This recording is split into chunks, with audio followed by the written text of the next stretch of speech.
Chapter 3, Entry Number 3, January 2nd. I said before that I thought I'd have difficulty with rule number 1 on account of the world being boring. After today, I'm not so sure. Let me start from the beginning. Brian called mid-morning saying he had some incredible news or something, and asked if Colette could give him a ride. Brian is not the most easily excitable guy in the universe, so for him to use the word incredible had me all sorts of curious.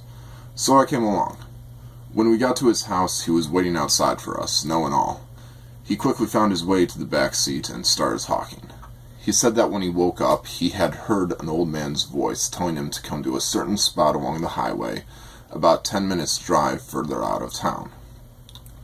Waking up to some old guy invading your bedroom and giving weird directions without any explanation would have been strange enough on its own, but what really got our attention was that, besides the voice, Brian couldn't tell that there was anyone there at all.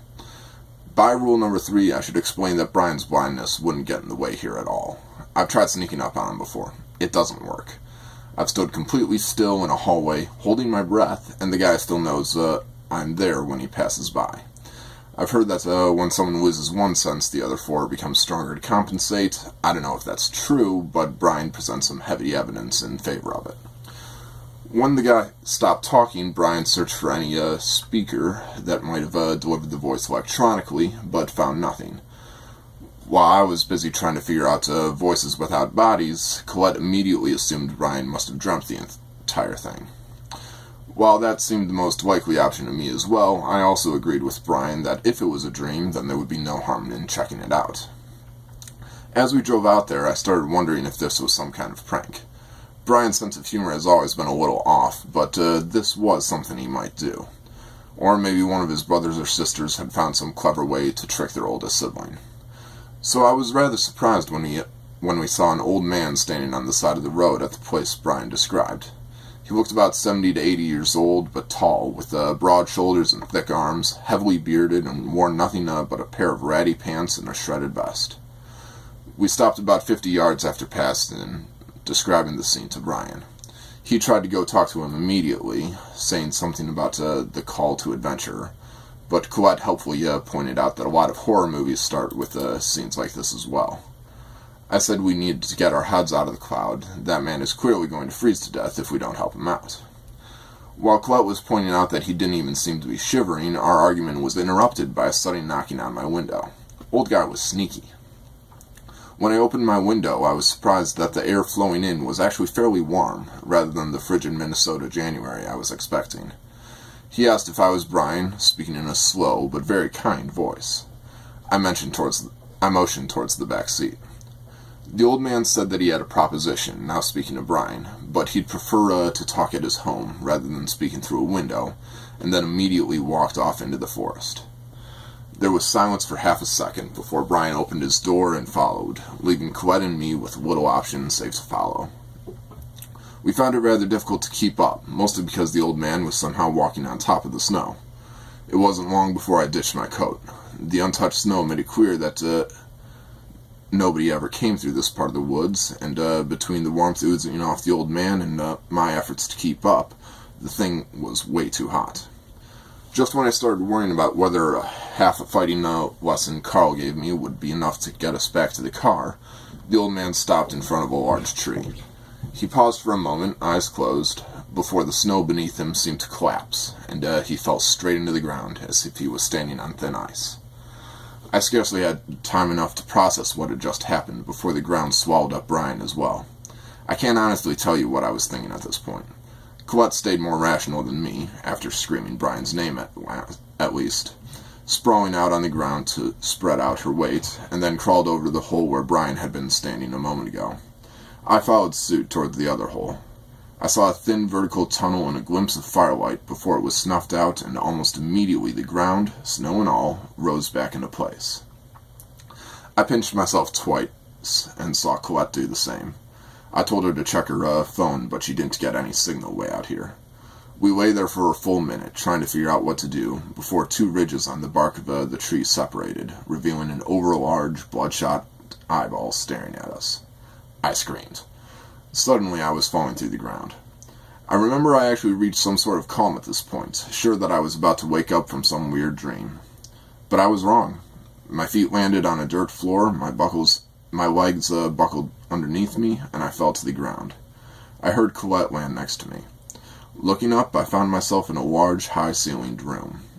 The wall to my right was coated in books, most in languages I couldn't read. 3 heavy wooden doors led from the room. This is Colette. Jack clearly didn't pay enough attention to Simeon's doors. They were fantastic. They were each covered with incredibly intricate carvings. I can't imagine how much time that much work would normally take. The first portrayed the Knights of the Round Table. Each knight had his own emblem, and even without any script, it was clear as daylight which knight was which from the legends. Arthur, Gawain, Galahad, Percival, Boris, and Mordred sat around the table, a crackling fireplace on one wall, though 3 seats were empty, one at Arthur's right, the other on his left, and the third furthest from him. Through a window, Guinevere could be seen in her room in a moonlit tower, with Lancelot opening her door. Finally, beyond the castle walls, an army advances on Camelot, with Morgan Le Fay hovering in the air behind them. Jack probably hasn't mentioned it, but I just finished reading Mallory. Great stuff. Anyhow, Jack is looking a bit miffed that I stole his notebook, so I'll keep this short. The second door showed a couple, neither more than 25 years old, being romantic and sweet in a forest. The third was a baby looking adorable and taking a very hesitant step, with a medieval city and waterfall in the background. Jack again. I'm not sure if that just broke one of the project's rules, but it definitely broke my rhythm. Anyhow, Brian was standing a few feet from us next to the old man. Across the room, a girl about our age was playing blocks with a young boy, maybe 2 or 3 years old. Brian assured us that we were perfectly safe, and introductions were made. The girl's name is Lyra. She had very long brown hair and was rather pretty. Colette again. Jack must think I would get jealous over some girl he just met. Lyra is gorgeous, and her hair is so much nicer than mine, straight, smooth, and shiny. Mine's just curls upon curls. I haven't actually heard her speak yet, which strikes me as a bit odd. Anyhow, the toddler is named Martin, and the old man's name is Simeon. Simeon, Brian explained, is a wizard.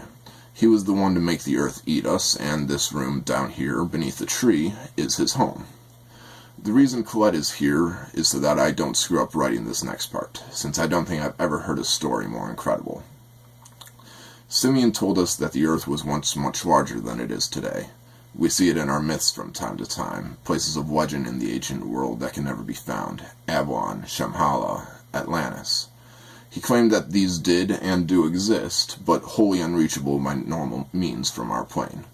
Colette says he never mentioned Atlantis. Whatever.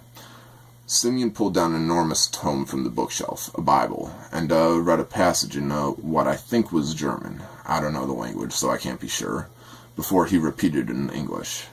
At the 9th hour, Jesus cried out in a loud voice, my God, why have you forsaken me?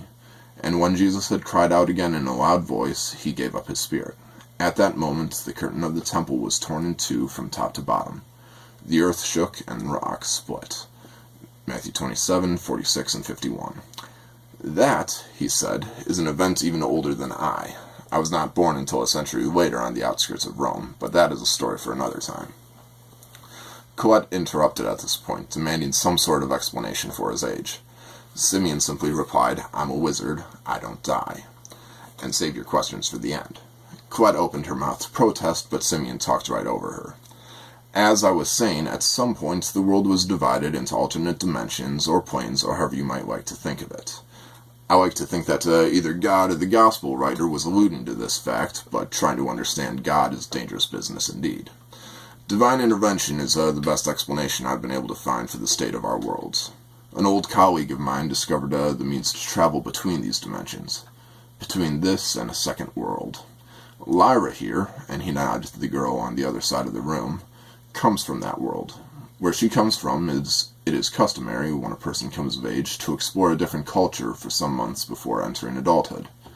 She is the first in quite some time to ask to come here. And this is where you come in. I only serve as her guardian during these months. I haven't really been a part of any culture for far too long to properly act as a guide. I've spent the last few months teaching her the basics of the English language, and have recently enrolled her in your high school. If you provide her with friendships, a social atmosphere, and help with her classes where it's needed for the next semester, I will allow you to travel with her to her world when she returns, and stay as long as you like.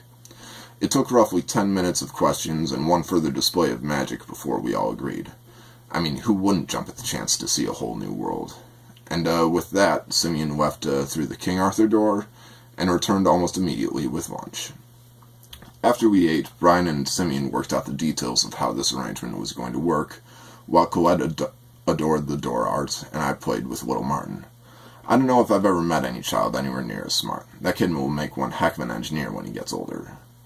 After we, mostly him, I just helped find the pieces, built an enormous tree of building blocks, Martin showed me that behind the door with the baby, who I strongly suspect is Martin himself, he had some of his other block creations. I doubt that Martin actually built him himself, but the fact that he could point out and name the incredibly lifelike Eiffel Tower, Statue of Liberty, and Leaning Tower of Pisa was still very impressive.